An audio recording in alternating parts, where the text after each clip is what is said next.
Bonjour Laurine, Bonjour Pauline. on est ravis de te retrouver pour ce nouveau Amazing Talk. Laurine, pour toutes celles et ceux qui nous écoutent et qui ne te connaîtraient pas, est-ce que tu pourrais te présenter, nous expliquer un petit peu ce que tu fais? Bien sûr, alors moi je suis Laurine. J'accompagne les mères à ajuster ou à se réorienter parce qu'il existe peu d'accompagnement dans la vie professionnelle en fait quand on devient maman. C'est une période assez compliquée quand on s'en sort pas à concilier vie pro, vie perso. Donc effectivement, j'ai choisi d'accompagner les mamans pour trouver leur juste place dans le monde du travail. Génial. À partir de quand, du coup, tu les accompagnes? C'est vraiment au moment où elles sont déjà revenues au travail? C'est en amont, enfin, par anticipation? À quel moment, toi, tu les accompagnes? C'est une très bonne question parce qu'il n'y a pas de moment type pour se dire j'accompagne autant des mamans qui veulent anticiper leur retour de congé maternité, comme des mamans qui rentrent enfin, de congé maternité ou d'autres ça fait déjà 1 an, 2 ans, 10 ans qu'elles ont des enfants et elles se sont mis trop de côté. Elles ont besoin de se reconnecter avec elles pour trouver du sens dans leur job. Et aussi des mamans qui ont 50 ans, qui voient leurs enfants quitter le nid et qui ont été juste mamans et qui se disent bon bah en fait j'aimerais bien aussi m'épanouir dans mon job, qu'est-ce que je peux faire? Donc tu vois, à tout âge, à toute période de ta vie, je peux les accompagner. Génial. Tu nous as déjà, du coup, énuméré certaines des problématiques comme, justement l'équilibre, de vie, et la crise identitaire, si je puis dire pour le dernier exemple. Est-ce que tu aurais, comme ça, d'autres problématiques qui te viennent en tête, et qui sont assez récurrentes finalement? Ouais, alors tu l'as dit, concilier vie pro, vie perso, c'est vraiment ça qui pose problème. Cette notion aussi de sens au travail. Je suis devenue maman ou je suis maman depuis des années, mais je me réalise pas dans mon travail et ça me pèse parce que soit je m'ennuie, soit ça se passe pas bien et je comprends pas pourquoi. Donc ça, c'est ouais, un des critères, manque de sens qui revient, très souvent avec le concilier, la vie pro ou la vie perso et généralement, il y a eu un élément déclencheur, un retour de congé maternité qui se passe pas bien, un burn-out ou, voilà, il y a quelque chose qui vient déclencher, l'envie de faire le bilan et moi, j'ai vraiment identifié que un bilan de compétences, ça suffit pas quand on est maman, donc ouais, c'est plutôt un bilan de vie, j'ai envie de dire, où on apprend à se connaître soi pour ensuite, trouver l'ajustement, l'évolution, le changement professionnel qui nous permet de faire coïncider, vie de maman et vie pro, finalement. Tu as une approche, Laurine, qui paraît du coup très holistique. Effectivement, c'est pas juste, sur un plan précis. Est-ce que tu utilises, des outils, des méthodes que tu pourrais, partager là pour, peut-être aiguiller certaines, femmes qui nous écoutent et qui auraient, les mêmes questionnements Alors, que ceux c'est que une tu peux. c'est une question vaste parce que moi, je suis coach certifiée, donc j'accompagne beaucoup par le questionnement. J'ai des outils, des exercices qu'on fait. Elles ont un livret qui est vraiment créé pour elles. C'est difficile de répondre à cette question parce que tout dépend des besoins qu'elles ont. Mais s'il y a un outil, c'est pas tellement un outil, c'est une, euh, une piste sur laquelle mettre son énergie, c'est vraiment où est-ce que je peux me responsabiliser, où est-ce que moi j'ai le pouvoir de mettre mon énergie. Et ça, souvent, les filles, elles sont beaucoup dans mon patron ci, ma nounou ça, tout ce qui ne dépend pas d'elles.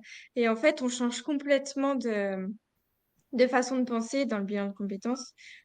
On se dit, OK, moi, sur quoi je peux agir? Donc ça, c'est mon outil phare, on va dire, même si c'est pas un outil à proprement parler, mais c'est apprendre à se focaliser sur ce qu'on maîtrise. Et généralement, on se rend compte qu'on est capable de beaucoup de choses et les filles, elles reprennent confiance en elles, en leurs capacités, en estime d'elles-mêmes. Et voilà, donc vraiment essayer de prendre le lead sur ce qu'elles peuvent prendre, parce qu'elles sont, voilà, ce qui dépend d'elles. Génial, merci pour le petit tips. Celles qui viennent te voir en général, c'est parce qu'il y a eu un élément qui a déclenché du coup un mal-être et donc elles veulent prendre les choses en main, ou est-ce que tu as quand même l'impression que bah, depuis ces derniers mois, ces dernières années, l'accompagnement est quand même plus démocratisé et donc il y en a peut-être qui font quand même la démarche parce qu'elles savent que ça va leur être bénéfique.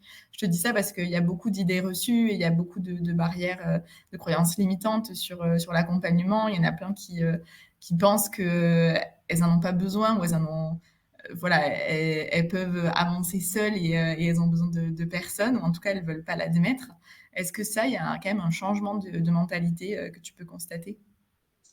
Ouais, ça arrive. Quand je te dis, il y a beaucoup de personnes qui arrivent parce que ça va pas du tout, mais ça arrive que bah, elles prennent les devants et qu'elles aient identifié, bon, pour aller mieux quand même. Donc, c'est l'opportunité de faire le point, d'avoir de la clarté, se connaître davantage parce qu'en fait, on ne prend jamais le temps de savoir qui l'on est, ce qu'on veut plus pour soi et pour ses enfants. Parce que si on le fait pour soi, on le véhicule pour ses enfants. Et eux vont se construire comme ça, grandir en ayant conscience que si je me connais, si je sais ce que je veux, je vais être mieux dans ma vie finalement. Donc oui, je constate que pas mal de mères anticipent, parce qu'il y a beaucoup d'informations qui nous permettent de s'interroger sur nos besoins, sur savoir comment aller mieux. Et l'élément qui doit mettre la puce à l'oreille, c'est quand on se dit oui, ça va passer. Et finalement, cette phrase, elle n'est pas anodine. Et il faut vraiment l'entendre pour éviter bah, justement d'être en burn-out, d'être vraiment mal. Et c'est un moment où qu'on peut s'offrir qui est hyper bénéfique, même si on n'a pas besoin de se réorienter, mais juste d'ajuster. Ok, ben en fait, j'ai juste besoin de passer à 80%, j'ai juste besoin de changer de boîte, faire le même métier, mais voilà, identifier ce qui peut nous permettre de nous épanouir, parce que oui, on peut s'épanouir au travail en étant maman. Génial.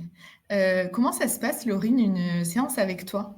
Tu vois, je suis une maman, je prends rendez-vous avec toi. J'ai 1 heure là de coaching qui arrive. Qu'est-ce qui va se passer? Alors, chaque séance est unique, puisque on ne fait pas la même chose en fonction des besoins de chaque maman. Et on a un processus qu'on suit. Donc, chaque séance, on ne traite pas le même sujet. Mais pour répondre à ta question, généralement, on prend le temps de faire le point. On est vraiment dans l'humain. On prend de la température, ça va pas, ok, on ajuste la séance en fonction.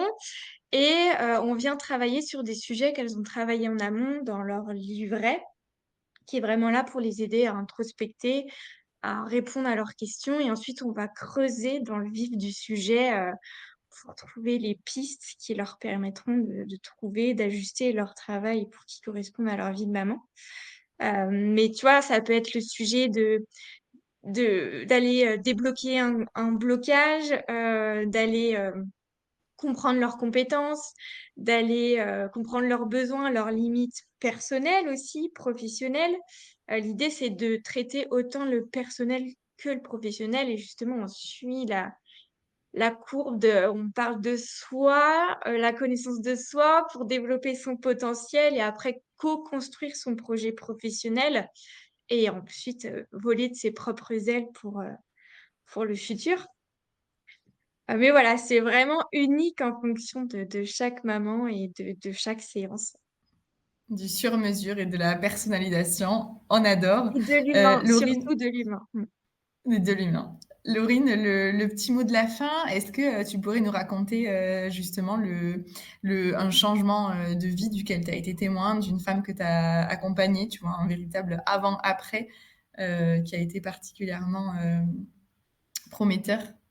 Ah, c'est difficile parce que chaque transformation mérite d'être expliquée. Je dirais plutôt le point commun, c'est qu'elles partent toutes de zéro en se disant qu'elles sont incapables de faire quoi que ce soit, sauf qu'elles ont mis l'énergie au bon endroit. Elles ont vraiment pris le temps de se connaître, d'approfondir, d'introspecter. et elle termine toutes en disant, «Waouh, bah, je pars de loin» et finalement, je me rends compte que c'est possible de concilier vie de maman et vie pro et tout le monde peut s'en donner les moyens parce que c'est intrinsèque, c'est dans moi depuis le départ et on est allé, le déterrer et c'est pas dans l'extérieur, dans «Mon patron, il me saoule, on peut pas le changer, la société, on va la changer tous ensemble, mais pas individuellement». Donc voilà, c'est plutôt ça que j'aimerais mettre en avant parce qu'elles méritent toutes d'être, mises en avant. Super, eh ben, merci beaucoup pour ces mots, hyper inspirants et surtout très prometteurs, Laurine. On a été ravis de t'avoir au micro des Mumazing Talk et du coup, eh ben, on te retrouve, sur Mumazing. Eh ben, merci beaucoup à toi en tout cas. À bientôt, Laurine. À bientôt.